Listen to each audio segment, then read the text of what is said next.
I haven't been talking much about Milo Yiannopoulos because I know there are many people in our audience who don't know who he is, or they know and don't really care to hear about him. He's the right-wing, alt-right troll Trump supporter who's been going on college tours. He goes all over the place. Sometimes he's welcomed by violent protests, which only helps to fuel his popularity.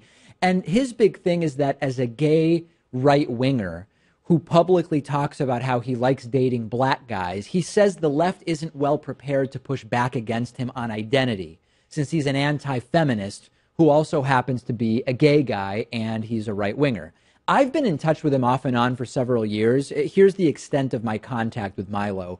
Years ago, we were scheduled to interview him about no topic other than online trolling, and he no-showed, and then the next day or the day before, he said that he had been ill and just wasn't able to tell me that he wasn't going to make it on the show. And then more recently, I interviewed him about Gamergate, and we talked about Gamergate. We also talked about his views about how he thinks transgenderism is a mental illness.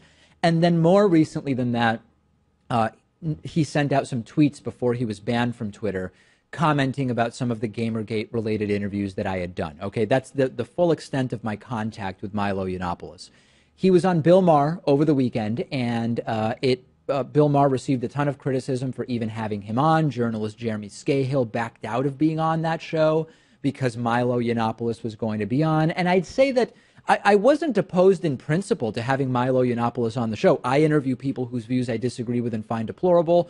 I had no problem whatsoever with having him on. I do think Bill Maher did not do a great job of confronting Milo's actual views on a lot of issues. And in fact, Bill Maher was sort of welcoming to Milo in ways that I found sort of a little bit odd. I also thought that Milo was strengthened, Pat, when two of the three panelists and Bill Maher told Milo either F you or F off, that those aren't arguments. And I think that actually strengthened Milo's position when people just started swearing at him. Yeah, that was great to see. I mean, it was interesting to see how Bill Maher and Milo dealt with each other because I think they do kind of agree on a lot of points. But because there was such a circus around having him on the show, I think Bill Maher was more inclined to defend him. And you call him Milo. That's interesting. I kind of like that. Yeah, I don't know how he pronounces it. I thought maybe you're right. Maybe Milo is not even the right way to pronounce it. Okay, so he shows up on Bill Maher. This brings a lot of attention to Milo or Milo, call him what you want. And then people start checking into what he said in the past, and a clip of Milo defending effectively child rape and pedophilia has gone completely viral, and it has caused some real problems for Milo Yiannopoulos' career. It's from when he was a guest on the Drunken Peasants podcast about a year ago, a show I appeared on a couple of months ago, I believe it was.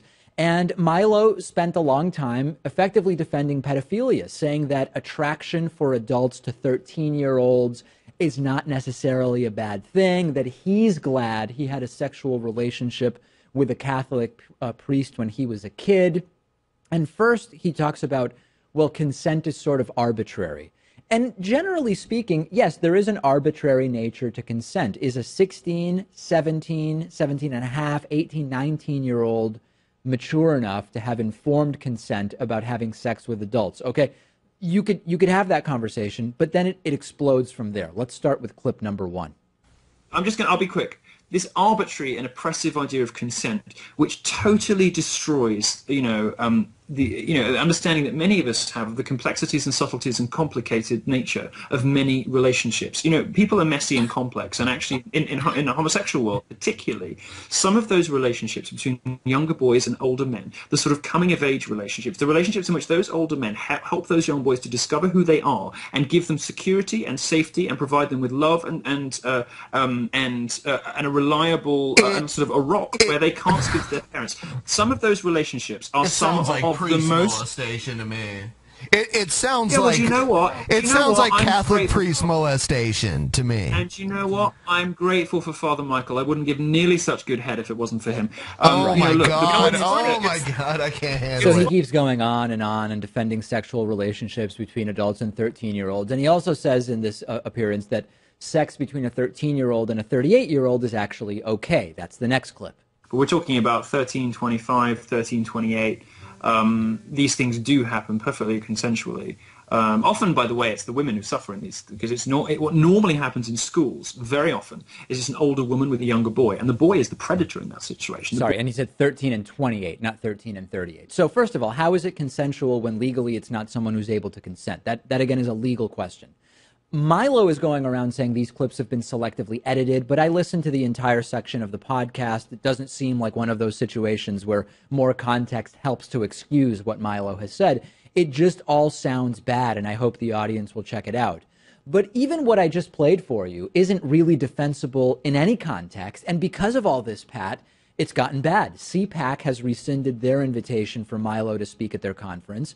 He lost his speaking gig, effectively. The American Conservative Union, which runs CPAC, said we don't want him on stage. Many of his upcoming college speaking dates have been canceled. He has this book called Dangerous that he was given a $250,000 advance on. That's now been canceled. And reportedly, even Breitbart is starting to reconsider their relationship with Milo. I want to be super clear here. This video seems to have surfaced and gone viral because of the appearance on Bill Maher, and people started paying attention to that. But some of his other views are just as deplorable as what's been pointed out here. There are many other reasons why you might want to say, oh, we don't want Milo Yiannopoulos speaking at our event. And this has nothing to do with suppressing free speech or whatever. People don't have a right to speak at any event that they want. This seems to have gone viral, but there's plenty of horrible stuff in his repertoire. Yeah, and these comments have been out there in the open for over a year now. I mean, The Drunken Peasants have a large following. I even watched this back about a year ago when it aired, and I mean, it's really no surprise. This is kind of what he does. He goes for shock value. He goes over the top, and sometimes that gets written off by him as disingenuous later, but you get caught in saying these horrible things, it's going to come back to bite you. And he sort of went the direction of, this was like my British humor or something like that. Here's just part of a Facebook Live thing that he did on Facebook yesterday. All I would reiterate is, you guys know that I can make edgy jokes. You guys know that I can sometimes push the boundaries of acceptable humor. This is one of those cases in which I should have phrased things differently. And these videos from a year ago and a year and a half ago, and I really just had no idea I was going to end up being this famous. Late, boozy, long live streams. I phrased things poorly, and I enabled my detractors and critics to assemble material that looked very damning, but which does not reflect my opinion. What's fascinating to me is that the right claims to be against identity politics, particularly those based on sexual orientation. The right only became interested in Milo Yiannopoulos, a British guy, right? I mean, we're not even talking about an American commenting on American politics. We're talking about a British guy commenting on American politics because of his identity as a gay right-winger. His ideas were never unique or particularly interesting unless you say that they're interesting because he is a gay conservative. And it turns out, lo and behold, Pat, that it wasn't a great idea for the right to jump behind him because of the identity politics that they claim to oppose. Yeah, and he also uses a defense that he did this all in humor. There was maybe one joke in that entire clip, and I guess, sometimes when you're making a joke, you get a pass on certain things, but for the most part, I mean, that was just him speaking his mind. Yeah, and, he said it was a boozy live stream or whatever, and that the phrasing was bad, maybe partially because he had been drinking. This reminds me of the Mel Gibson thing, right? I mean, no matter how much alcohol I have, I'm not going to start saying homophobic things, for example, because I don't hold those beliefs. Mel Gibson saying the alcohol made me start saying anti-Semitic stuff. Well, it was clearly in there somewhere, and I don't think it was an issue of phrasing. Send me your thoughts about all this. Do you even care about this? I'm on Twitter at dpacman, and the show is on Twitter at David Pacman Show. Today's episode is brought to you in part by none other than Blue Apron. Blue Apron ships you the exact amount of each ingredient for their recipes that's required, so you end up not wasting food. You can make sustainable, delicious, home-cooked meals in 40 minutes or less. Some of the meals available in February include cashew chicken stir-fry with tango, mandarins, and jasmine rice, udon noodle soup with miso and soft-boiled eggs. I love miso, I admit that freely. And crispy barramundi with quinoa and roasted carrot salad. I actually am making the udon noodle soup in a couple days. Looking forward to it. Check out this week's menu. Get your first 3 meals for free with free shipping by going to blueapron.com/Pacman. That is Pakman. You will love how good it feels and tastes to create home-cooked meals with Blue Apron, so don't wait. BlueApron.com/PAKMAN. It is a better way to cook.